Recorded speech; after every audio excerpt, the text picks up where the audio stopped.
Hello, everybody, and welcome back to the European Soccer Show. I am your host, the ghost of Steve Jobs. But with me is my fellow turtleneck, Leo Ashi.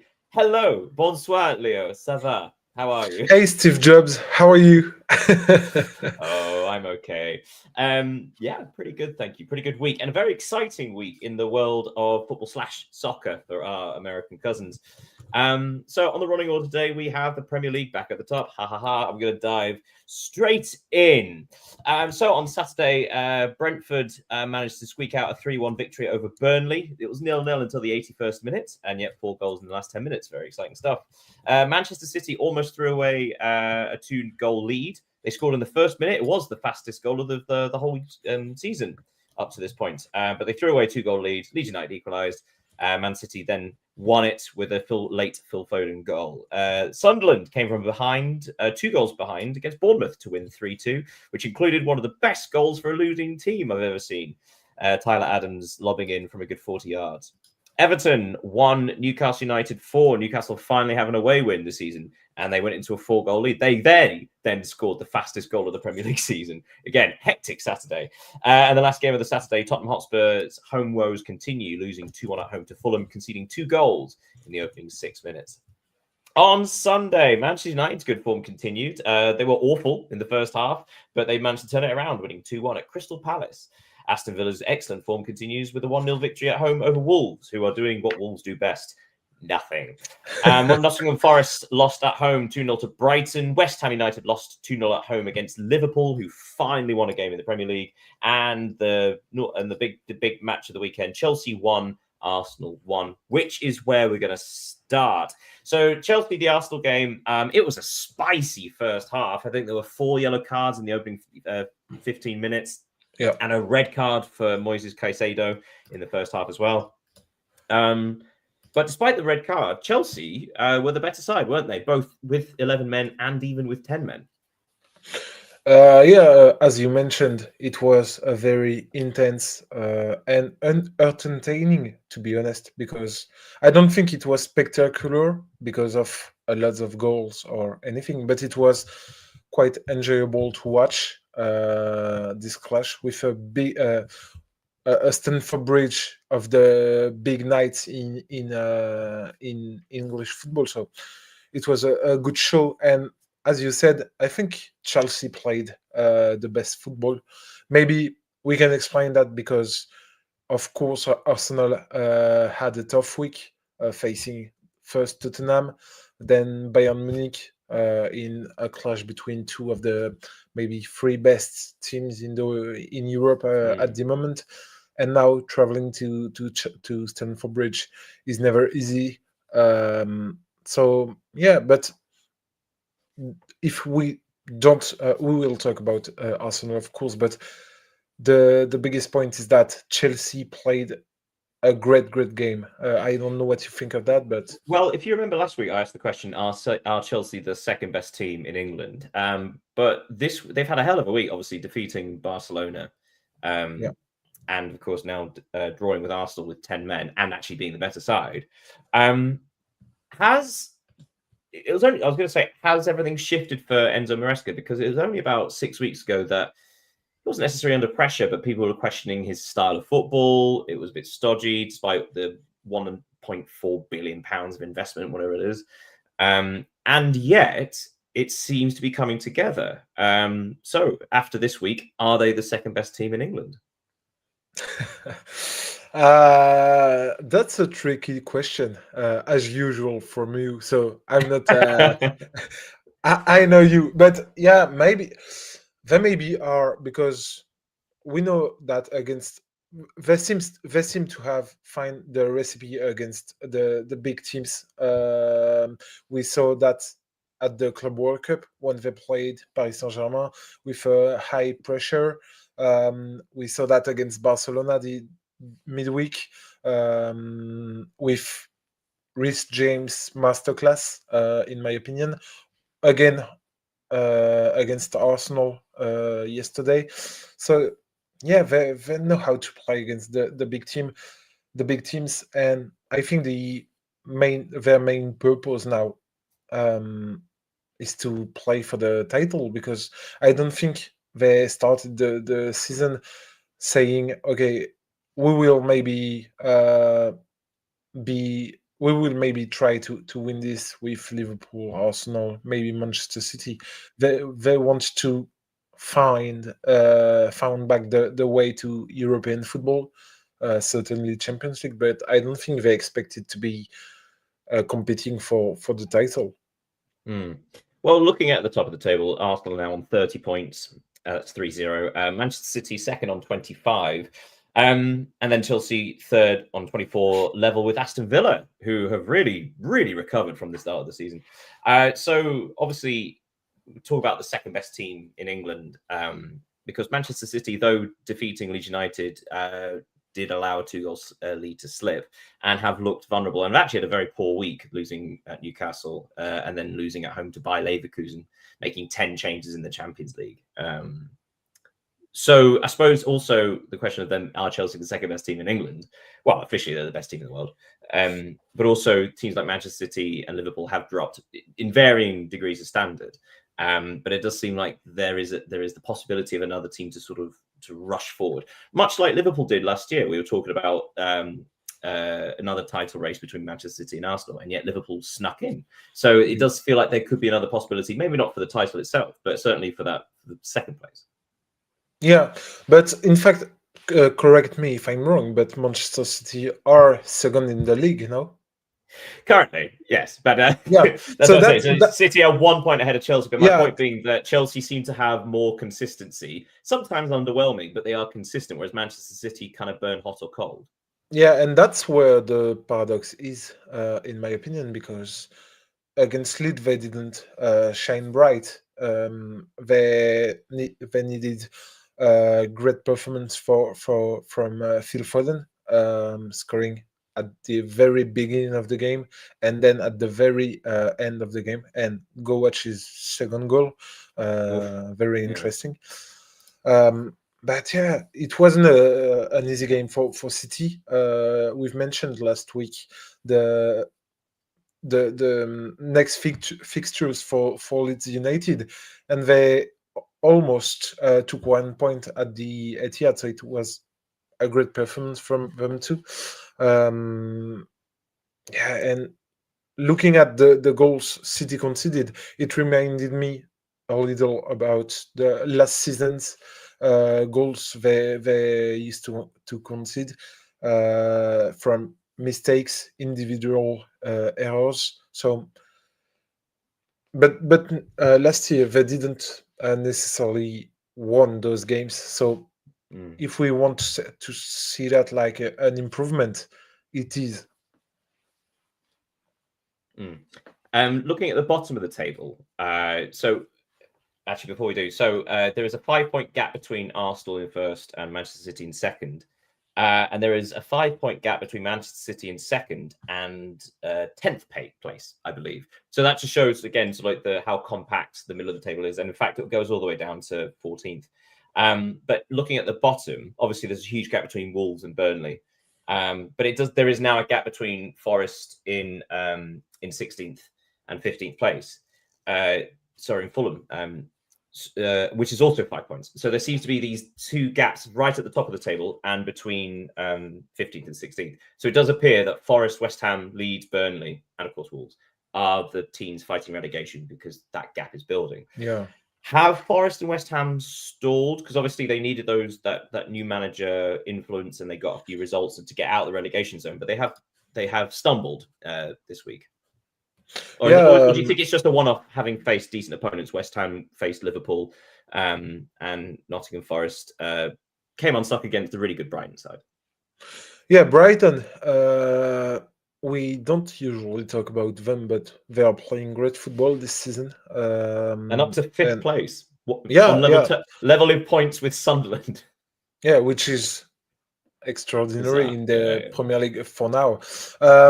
Concerning Forest, I think they will play against Wolves midweek, so there is a good opportunity for them to grab some points, and maybe because you talked about the fact that 5 points separate Fulham from Nottingham Forest. So maybe Fulham are inconsistent. They are capable of winning some strange game like it was Well, against very Tottenham. true. However, Yeah, again, it was a few weeks ago we were talking about which teams might slip back into it, and Fulham were mentioned, and since then they've won 2 on the bounce, I think. But of course, really impressive win at Tottenham yeah, this week. So it does feel that Fulham have that ability to show their quality in certain matches. yeah. Again, having that gap of 5 points does suggest that perhaps they would be safe. But I think we have to mention the fact that Tottenham lost this game because of Tottenham. If you watch the start of the game with the 6 or 7 first minutes and the 2 goals conceded by Vicarious, it's like by Vicario, sorry, it's like a joke because Well, let's bring that up actually. yeah, Since we're talking about it, so we were going to mention Tottenham's horrible home form. So obviously, the first goal, Tete scores in the 4th minute, a deflected strike from the edge of the area, and then only 2 minutes later, Harry Wilson scores. Gorgeous finish after Vicario yeah. loses the ball, trying to keep possession outside of his box, and Wilson managed. It was actually a lovely layoff for him as well to kill him from the byline. So Thomas Frank criticised some of the fans who were booing Vicario for that performance.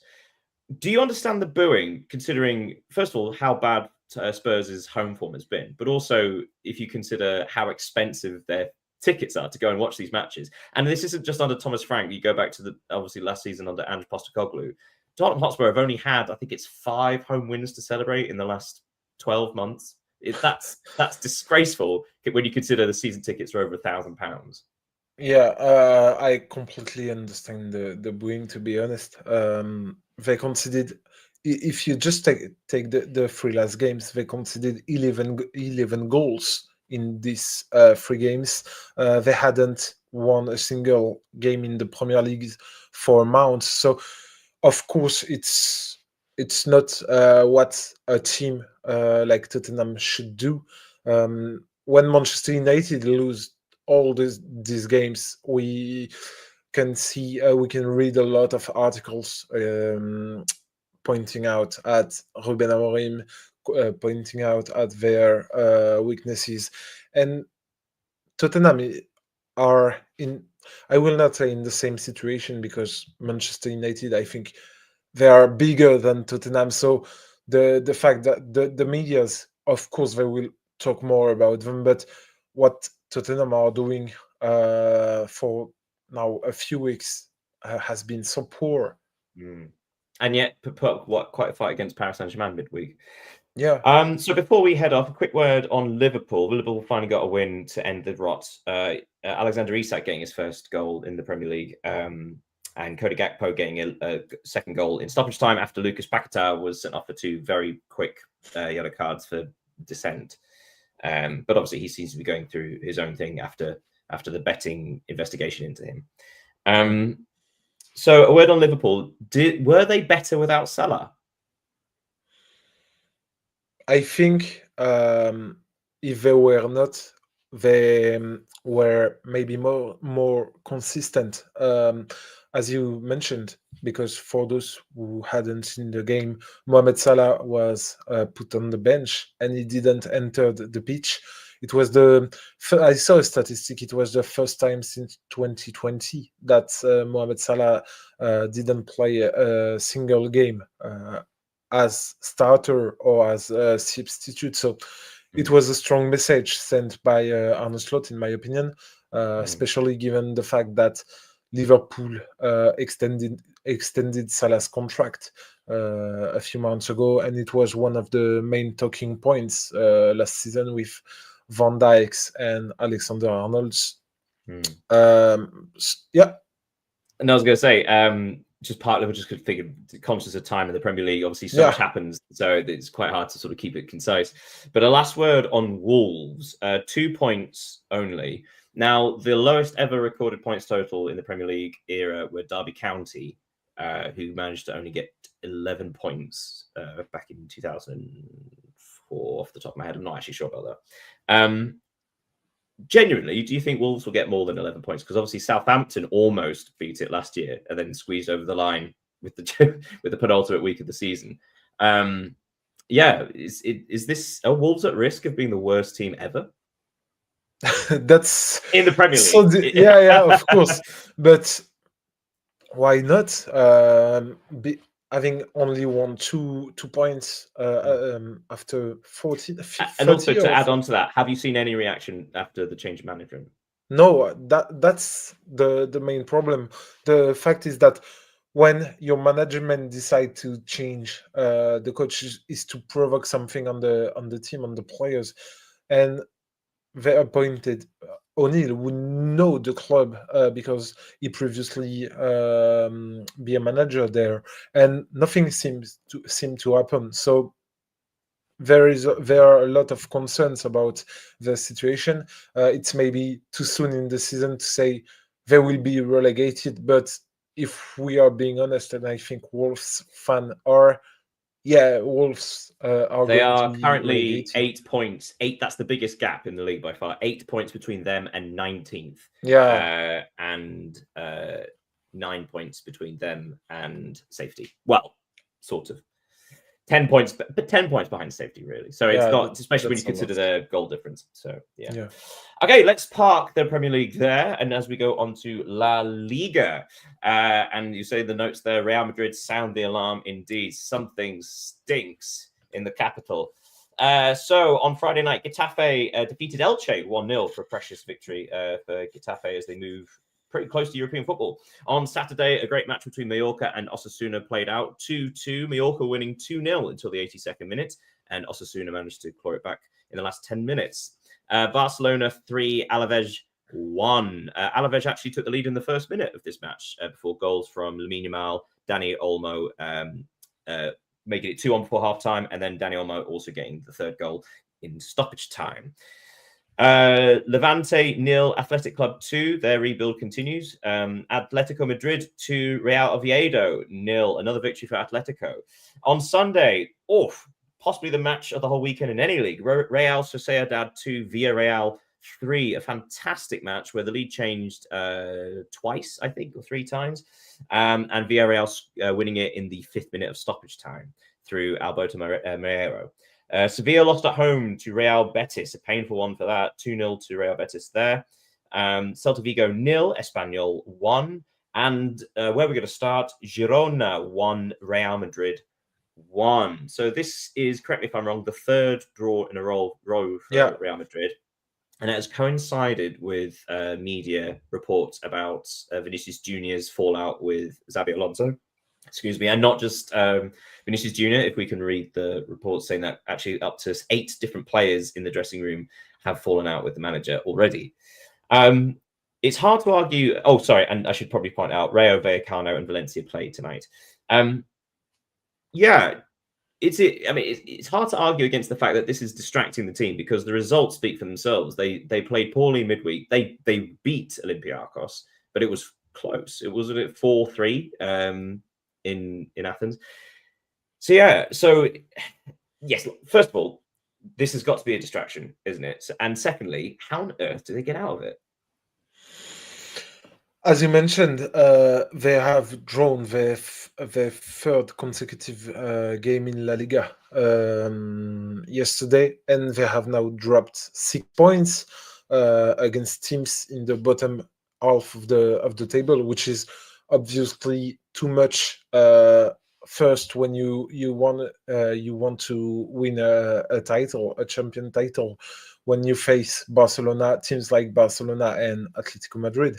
And it's a terrible run for a club like Real Madrid, who absolutely needs to win this ties. So yeah, there is a problem. I think yesterday it was clear that there are some problems. First, the technical level of the team. Maybe when Kroos, when Modric, when Casemiro, and they left, we maybe didn't think their replacements would be so different from them. because we are talking about one of the greatest midfields in maybe football history. So yeah, we've seen that Bellingham, Güler, who play in the same area on the pitch with Mastantuono. Valverde is not in the greatest form of his career, so they have a lot of problems. Well, sorry to interrupt. A word on Valverde though. Sure, it probably doesn't help that he keeps being pushed out to right back. Yeah, Because obviously, but if you got to keep form in a central midfield position, you have to play him in central midfield. yeah, of course. Even Tchouaméni is a good player, but all the squad seem to be unpredictable. And if you are going front, Vinicius doesn't make you win games. Rodrigo is experiencing a terrible run. I saw a statistic. He has not scored in La Liga since January 19. So basically almost a year for a player at Real Madrid and an attacker. It's obviously to. It's also mad the fact that Rodrigo was linked with several clubs across Europe, including in the Premier League. Yeah, Manchester City, I remember. And they nothing was done considering how his season's gone. It feels mad that not more was done to find him a new location. Yeah, I don't know who will accept because he is valued at around 80 million. I don't know which team will accept to pay this at the moment because of course the European football finances are at least difficult. So I think they will Xabi Alonso's work will be very difficult, and his team lacks stability, both in its playing system because it changes a lot, and its choices of players. And I think, yeah, they lack quality. Yeah. Well, let's move on for Real. Let's have a quick word on Villarreal. So their match against Real Sociedad, Villarreal took a 2-goal lead with goals from Jose Perez and Moreo either side of half time before Carlos Soler and Barrenetxea equalized. But then again, Moreo getting that late goal. Villarreal keep finding these results. So looking at the top of La Liga, Barcelona are now top on 34. We'll talk to them in just a sec. Talk about them in just a second. Real Madrid on 33, Villarreal on 32, and Atletico on 31. So 4 teams all separated just by 3 points. We have it. We definitely have a 4-way title race. How much longer can Villarreal stay in this? Because they are not dropping. In fact, they have the second longest win streak across all 5 European competitions, European leagues. Which is mad for a club like Villarreal. Yeah. And which is funny with Villarreal is that they have 2 faces.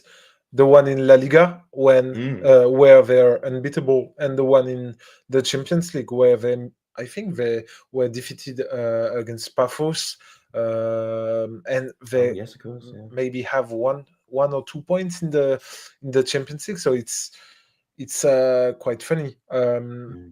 Against the five wins in a row, though. 5 wins in a row in the La Liga speaks that something's good, something's bubbling, something's ticking there. And actually, if Real Madrid's form continues, they may well be overtaken by both Villarreal and Atletico. Yeah, and even just to finish with Villarreal, even against Real Sociedad, they were leading 2-0, and then La Sociedad scored twice. So we could have think Villarreal could drop points and maybe lose against Real Sociedad, who this past weeks have been have good results. But no, they pushed and scored the third. So they have something, especially in La Liga, as we said, and maybe they will play until the end for the title, which is, of course, difficult when you have these 3 powerhouses in front of you. Well, as we mentioned, Atletico also winning 2-0, but the leaders, Barcelona, a real shock that they conceded in the first minute. But of course, the funny thing is, if you concede so early, you actually have lots of time to to actually get back into it, and actually essentially do what Barcelona do, which is dominate and eventually wear teams down, especially from, I was going to say lower down the table, but that's a bit unfair for Alaves, who are actually having a pretty decent decent season. Barcelona in a funny position, aren't they? Because it feels like they've been caught out a little bit, especially in Europe, with their ultra high line, and more teams are figuring them out. But it does feel like they are still pretty good against lesser sides. So I say, would that be fair? I think yes. Once again, it wasn't a really convincing performance from Barcelona this weekend, especially after having lost 3-0 to Chelsea in the Champions League. But with Real Madrid being drawn, it was 3 really important points, especially since they will host Atletico de Madrid tomorrow in a clash in La Liga. So very important win. I think the main positive point for Barcelona is the return from Rafinha. I don't know if you watched the Chelsea Barcelona game on Wednesday, but we saw that as soon as he entered the pitch, something changed. He had a lot of energy. He ran to the ball. He presses. A lot of things that I think missed Barcelona. And once again, this weekend against Alaves, he did the same thing. He assisted 1 goal. So he's the captain of the team. We need to. It's important to recall. They also had Joan Garcia back on the pitch. Pedri and Frankie de Jong are expected to return soon. So I think yes, the second part to the season will be better for them. And Hansi Flick, I think he believes it too. Right, we're gonna have to park La Liga there because we're probably running way over already in the running order. So let's go to Italy with Serie A. So on Friday, Como continues their excellent form as well, winning 2-0 at home to Sassuolo. On Saturday, Genoa got a precious victory, 2-1 at home against Hellas Verona, coming from a goal down to win that. Parma 0, Udinese 2. Juventus 2, Cagliari 1. Cagliari took the lead in that, and Juventus needed 2 goals from Yildiz to get to squeak a victory over the relegation threat inside. AC Milan 1, Lazio 0. A single goal by Rafael Leao. AC Milan seem to be turning up for the big matches. On Sunday, Lecce got a precious victory, 2-1 at home against Torino. Inter beat 1-2-0 at Pisa. Pisa managed to get to halftime 0-0, but 2 goals from Lautaro Martinez in the second half swung things that way. Atalanta 2, Fiorentina 0, a goal from Casuono and Lookman either side of halftime. And the big one, Roma 0, Napoli 1, single goal by David Neres, and Bologna Cremonese play tonight. So let's start with Roma Napoli. Napoli, I mean, it wasn't a great game to be honest, but Napoli did exactly what they needed to, and it probably showed a little bit of experience over a Roman side who maybe don't quite have that cutting edge against the top teams in Italy, because as you've pointed out in the notes, this is the third time they've lost against a title rival. Yeah, they lost against AC Milan and Inter too this season. So all three. So they've now lost all three against the title rivals, and yet they're only 1 point off the top. So remarkable to think that just like one draw against any of them, and they would still be top. Yeah, and which is super exciting for the title. When you watch David Neres' goal from yesterday, it's strange. You can see it's kind of strange because Roma's defense is reputed to be super solid this season. They don't score a lot of goals, but they don't concede, and it was strangely easy for Neres to just go to the goal and score this single goal to ensure Napoli's the win. As you said, it wasn't a great game, but yeah, Napoli are doing great. They are now second in the league. They had. We have to note that they don't play with Kevin De Bruyne, who is injured and who will Mhm. be for several months in the future. So, yeah, great Napoli team and good work. They have now 9 wins in Serie A for only 3 defeats. So they can make maybe the back to back. They are likely to make it. Well, looking at the top of the table, AC Milan on 28, joint top with Napoli, who are behind on goal difference. But of course, it doesn't really matter anymore because of the playoff. Inter are third on 27, level with Roma, and Bologna on fifth, level with Como on 24. Bologna play tonight. In fact, could go up to third place with a victory. A significant victory, I should probably say. So AC Milan are top, doing just enough against Lazio. Yeah, AC Milan are doing just enough, but you feel with the fact that they're not in Europe this year, which of course we keep talking about. But it does feel Yeah, like they perhaps should have had more of an advantage considering they have no midweek games. It feels like teams like Inter and Napoli may well actually their form may improve as the season balances out in the next couple of months. Do you think so, or do you think AC Milan are actually building a bit of momentum? I think both. They are building momentum without European football, but there will be, in my opinion, one big question during the second part of the season. It will be concerning the contract extension of Mike Maignan, who has been um, exceptional this Mm. season.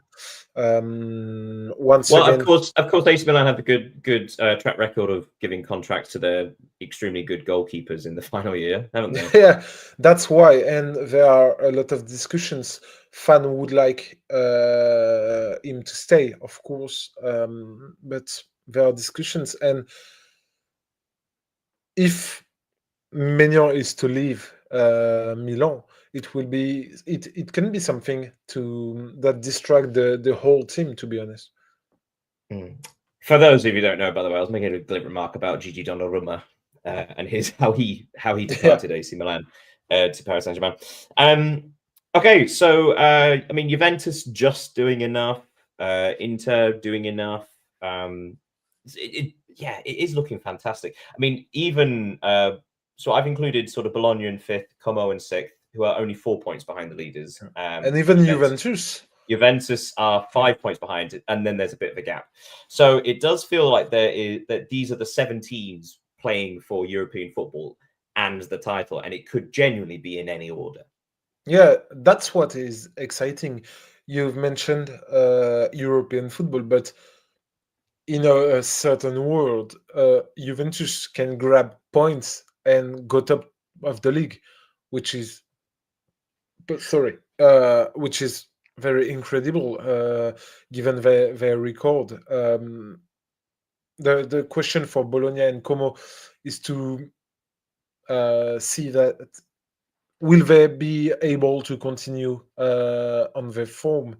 But it I speaks think, highly about the coaching abilities of both Cesc Fabregas and uh, oh who's the coach of Bologna? Is it Italiano? Vincenzo Italiano, yeah. Yeah. So it speaks highly about the fact that both of those coaches seem to be. They're not. This isn't by accident. Both of these teams play incredibly intelligent, clever football. Yeah, you're right. I interviewed Maxence Cacré a few months ago, who's playing with at Como, and he talked to me about why he joined Como from Lyon and what is the role of Cesc Fabregas.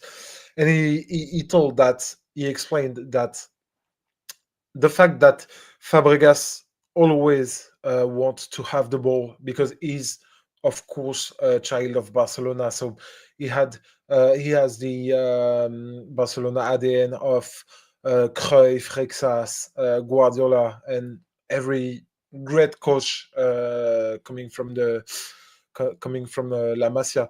And yeah, Maxence Cacré told me that the thing he particularly appreciate from Guardiola is the fact that he always desired to play with the ball, and that's something we are not really used to in Serie A, which is a league renowned for the defenses, Mm. tight game, and when you watch Como, you can feel that they really want to attack because it's one of the main pillar of Barcelona ID to attack, to have the ball, to have their 10 players the closest to the opposition goal. And this is something I think we can see when we watch Como. So very interesting team, and they have great quality players.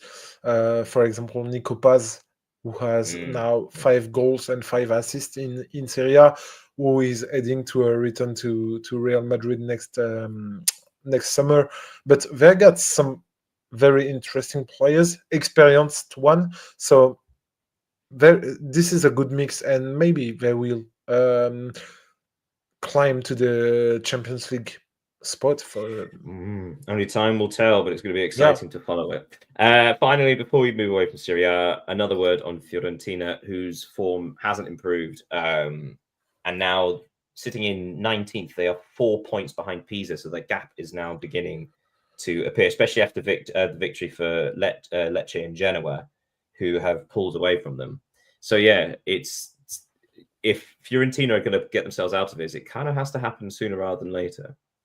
Yeah, I remember at the beginning of the season, we've said that maybe with the quality of the squad, the investments of the summer, and everything, Fiorentina will finally win games. But it's been 13 match days now, and they haven't. So of course, the situation is difficult.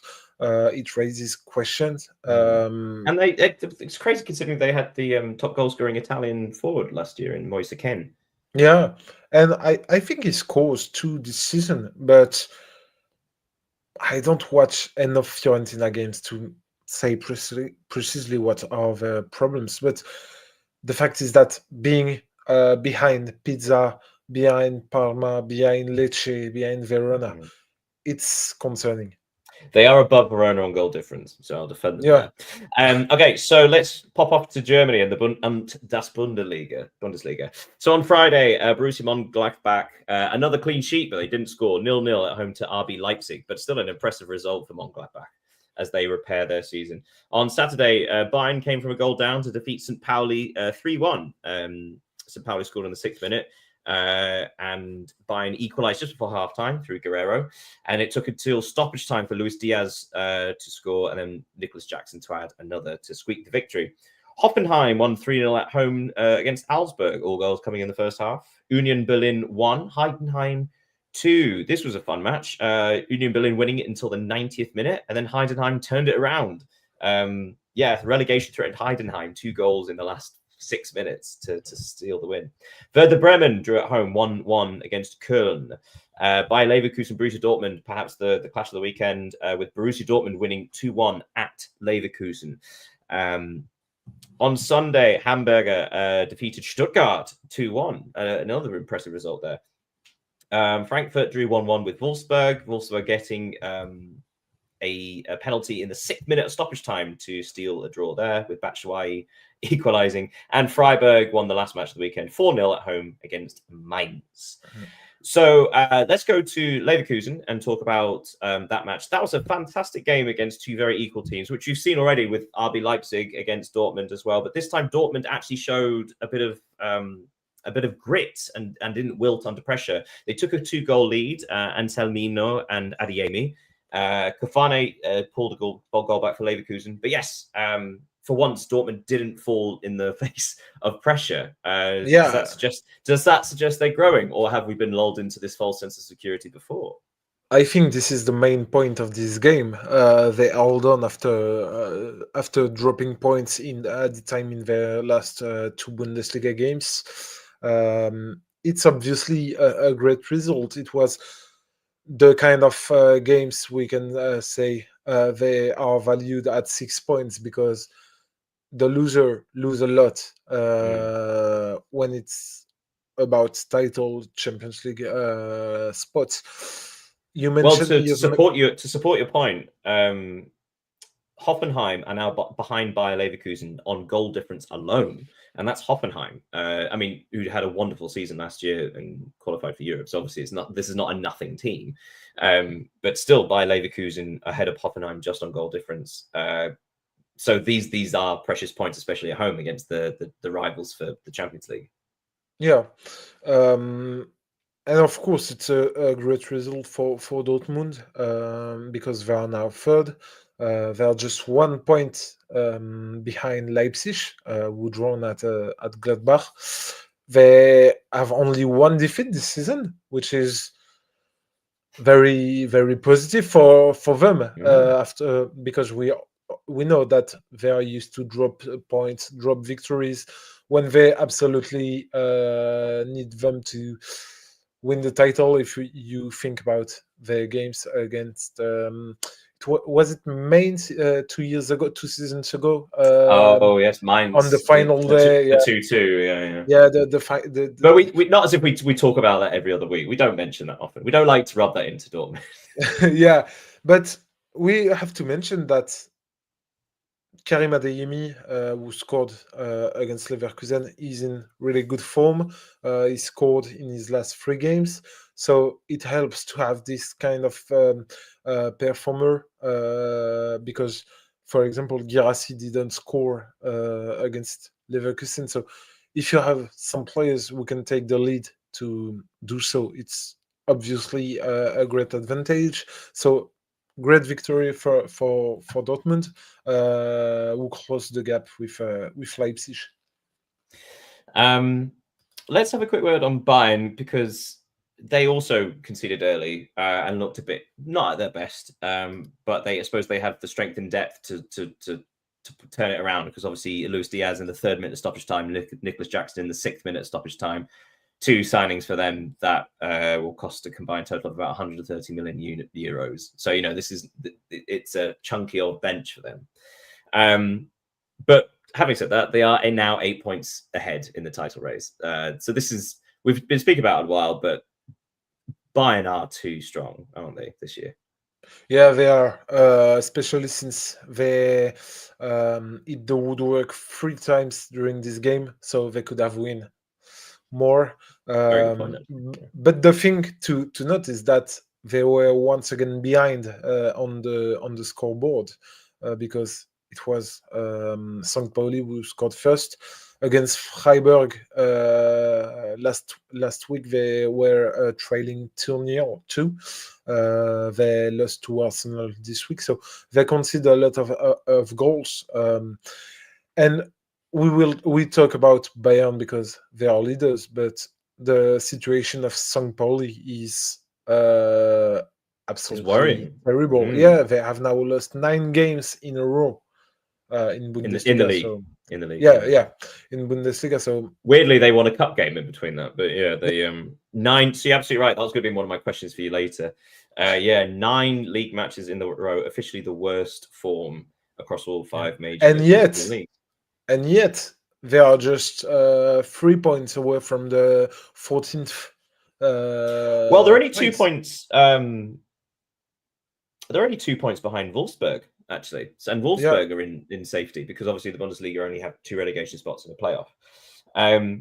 So not all a foregone conclusion, but they have definitely been plummeting.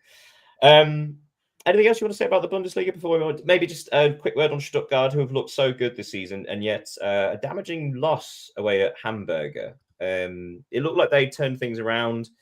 Glatzel opened the scoring for Hamburger in the first half. Undav equalised in the second half, and then with 10 minutes to go, Hamburg had a man sent off, Rösing Lillesitz, for his second yellow card. And yet, Stuttgart, not only did they not find a way through, but Hamburg managed to steal a victory in the 4th minute of stoppage time through Fabio Vieira, the lesser spotted Fabio Vieira. So, first of all, hell of a ending for Hamburg, but also really disappointing for Stuttgart. It feels like they let that one slip. Yeah, and they won. You've mentioned it. They won at 10 men against 11 because they scored after after their player being sent off. Even Denis Undav, who has now scored 6 goals in his last 3 games, couldn't prevent them from losing. It's funny, I didn't even know that Fabio Vera was playing at Hamburg, so it's funny to see that. It's good for them because this season they are inconsistent, but against big teams they are okay because they beat Stuttgart. They didn't lose against Dortmund. They drawn against Union Berlin. Their biggest loss is against Bayern Munich, but as everyone else, I want to say. So it's a good thing for them to have win this, and a good opportunity to take points from the relegation zone too. All right, so let's park that there. And for the last trip around Europe, we're going to France and Ligue 1. Metz's return to their regular form continues on Friday night as they lost 1-0 at home to Rennes. Although Rennes themselves on a wonderful turn of form. That is now their 4th win in a row in Ligue 1, I believe. On Saturday, Monaco continued to be the most frustrating team in the league. They've been terrible for so long, and yet somehow they just defeated Paris Saint-Germain 1-0, a goal from Minamino, before Kera got sent off with 10 minutes to go. But they held on for the victory against the French champions. Paris FC won, Auxerre won. Marseille, excellent form, but they lost. They didn't lose it. They drew 2-2 at home to Toulouse. But Toulouse equalised in the 2nd minute of stoppage time, so Marseille narrowly avoiding victory there. And on Sunday, Strasbourg, a damaging loss at home to Brest, who came from a goal behind to win this. Lens, excellent 2-1 victory at Angers. Lille, actually, they've returned to form as well, winning 1-0 at Le Havre. The only goal coming from a late Igamane winner in the 88th minute. Lorient, an impressive Lorient win, actually, the relegation threatened side, winning 3-1 at home against Nice. Nice doing Nice things, but very badly. And Lyon finally get the monkey off their back with a victory, 3-0 at home against Nantes, although it was 0 at half-time, and Nantes had a man sent off in the 43rd minute. Right, so let's talk about first of all, we have a new leader. We have a new leader in Ligue 1, and it is Lens. Yeah, Lens. and really deserve, to be honest, because we've talked about them since the start to the season. They sold a lot of important players this summer. They changed their manager, and yet they are doing really great in the league. It's the first time in 24 years they are leader in Liga, so it's a true event. They have beaten a really interesting Angers team this weekend. Sorry. So yeah, Lens really deserve to be at that place, especially since PSG have lost to Monaco and Marseille draw to Toulouse. So this is the opportunity to get on top, and it's more than deserved, to be honest. They took their opportunity for the victory to leap over Paris Saint-Germain. Marseille did not. As I mentioned before, Toulouse equalising the 2nd minute of stoppage time through Hidalgo. And that was only not long after Højbjerg gave Marseille the lead. Marseille, were they showing a bit of a hangover after their midweek victory against Newcastle? I mean, that was a big evening. It was very emotional, but it probably would have taken its toll, yeah? I don't really know, because I think Toulouse were playing with a lot of missing players. Marseille are obviously a better team.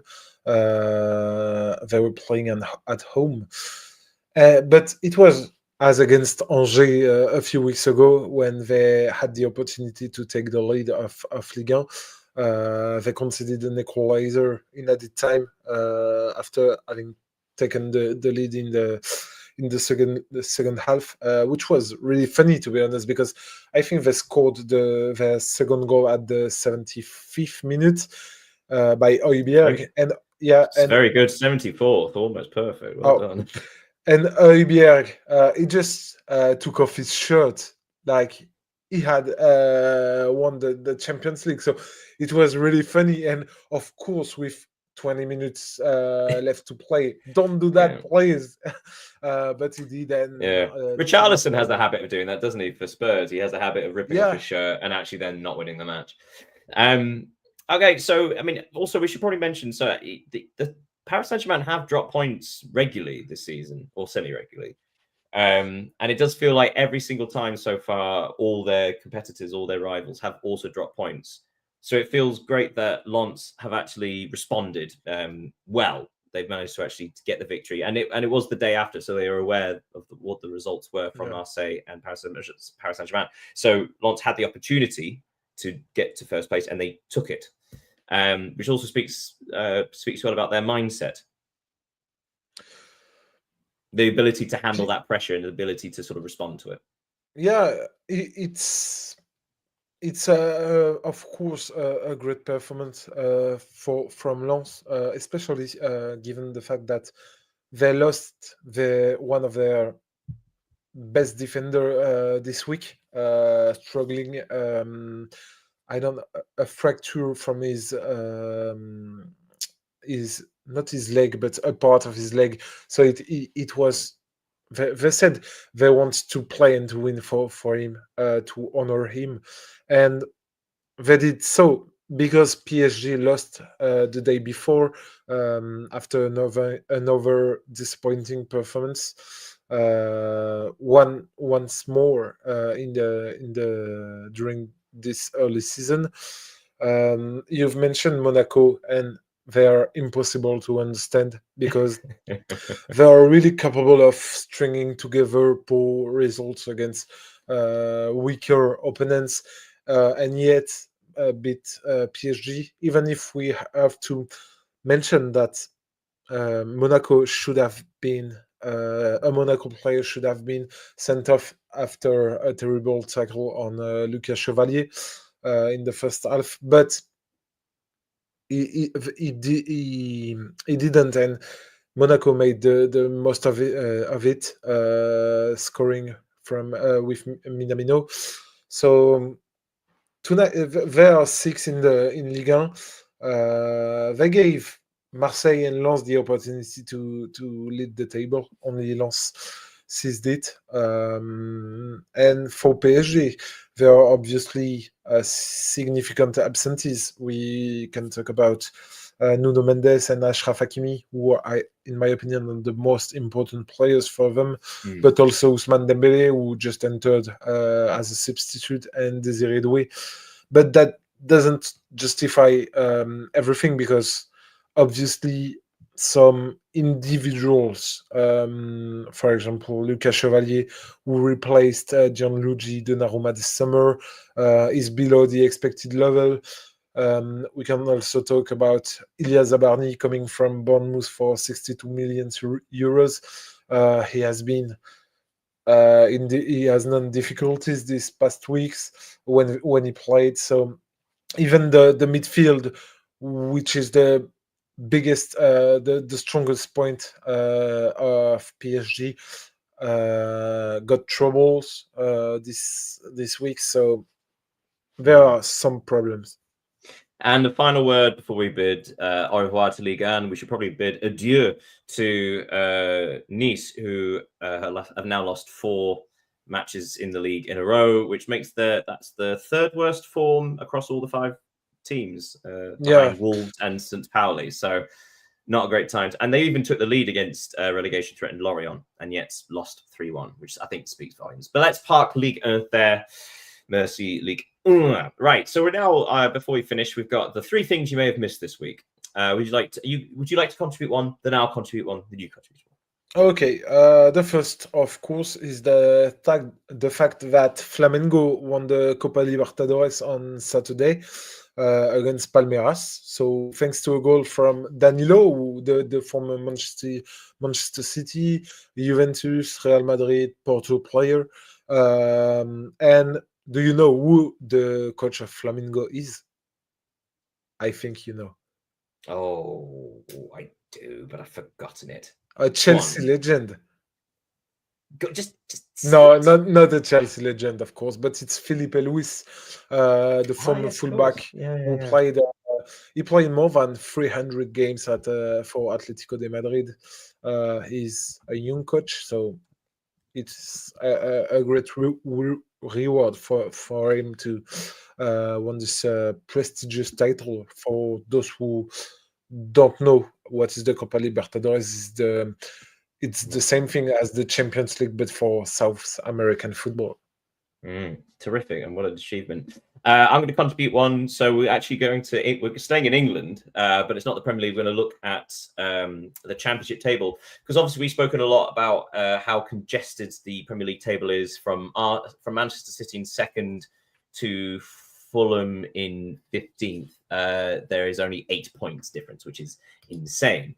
But if you think that's incredible, look at the Championship table and you'll see, oh my goodness, it is tight, tight, tight.